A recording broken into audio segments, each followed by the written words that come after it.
Assalamualaikum warahmatullahi wabarakatuh. Rekan-rekan guru, selamat berjumpa kembali dengan saya, Pak Ikhwan. Saya juga guru sama seperti rekan-rekan semuanya. Saya akan berbagi tentang bagaimana memanfaatkan fasilitas tambahan-tambahan kamera pada saat kita melakukan kegiatan Zoom, ya, dengan menggunakan aplikasi Zoom. Jadi di dalam aplikasi Zoom itu ada pada bagian setting kamera, di situ ada beberapa fasilitas yang bisa kita gunakan lebih dari satu kamera, ya. Jadi kali ini saya akan gunakan 3 kamera pada kegiatan pembelajaran, sehingga Bapak Ibu bisa lebih leluasa lagi ketika menyampaikan materi, baik itu secara langsung maupun dalam bentuk rekaman. Jadi kamera yang pertama itu kamera yang ada pada laptop, ya. Kemudian kamera yang kedua itu ada webcam tambahan, ya, yang dihubungkan dengan kabel melalui USB. Lalu yang ketiga adalah kita gunakan handphone kita sebagai kamera yang ketiga. Nah, saya akan tunjukkan betapa mudahnya kita pindah-pindah dari kamera satu ke kamera yang lainnya dengan menggunakan aplikasi Zoom ini. Jadi ini saya bicara ini adalah menggunakan kamera yang ada pada laptop, ya. Kemudian saya akan pindah ke kamera yang ada pada webcam tambahan yang pakai kabel USB. Nah, di sini Bapak Ibu bisa menggunakannya untuk menerangkan dengan langsung menggunakan tulisan tangan, ya, seperti ketika kita menulis di papan tulis, ya, sehingga anak-anak akan lebih enjoy ketika proses menuliskannya itu kita tunjukkan, ya. Kemudian kelebihannya juga ketika pakai webcam ini kita bisa menunjukkan bagian-bagian yang penting pada tulisan ini atau pada gambar kalau mau pada gambar. Jadi misalnya ini rumusnya, ya, ini rumus yang digunakan, kemudian ini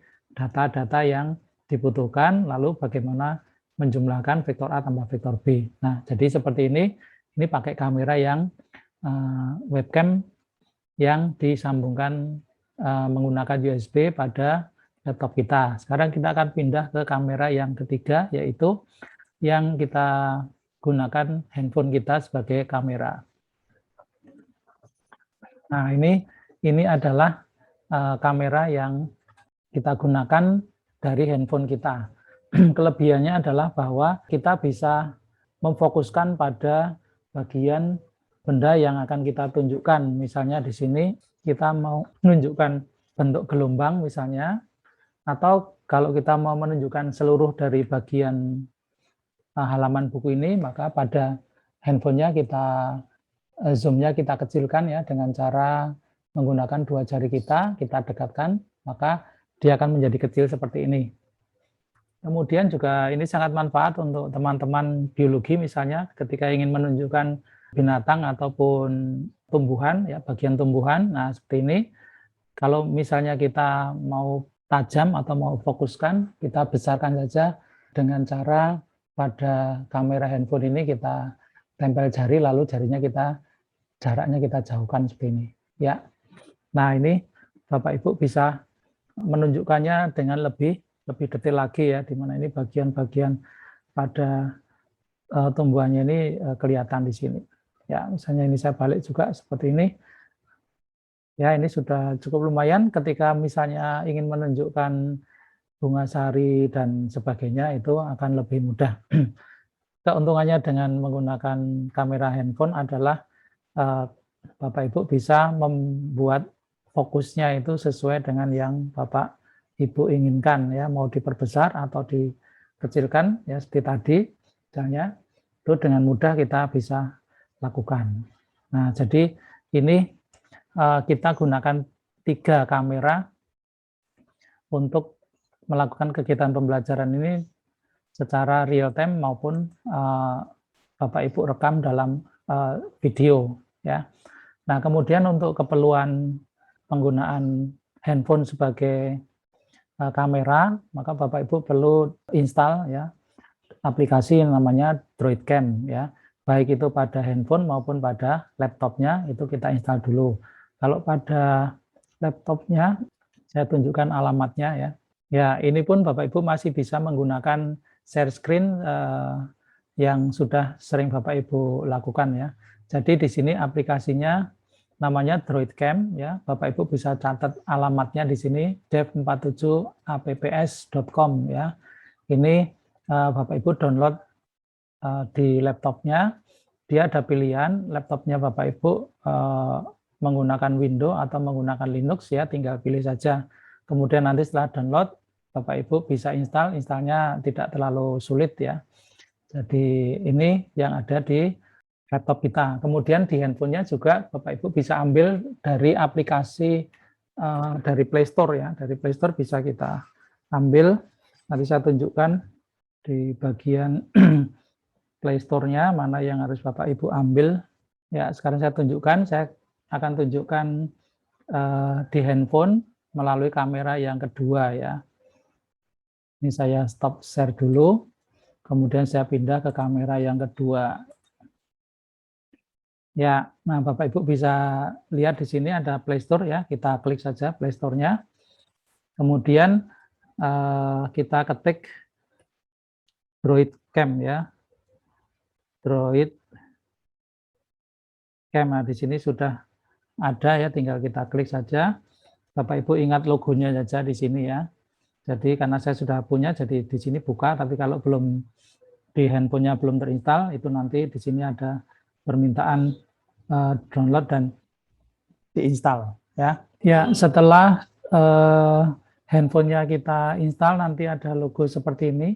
Jadi kita kalau sudah seperti ini, kita klik aja. Nanti akan masuk seperti ini. Nah, di sini ada alamat WiFi-nya ya. PIN-nya ini 192.168.1.4. Nanti kalau pada handphone yang beda juga ada beda.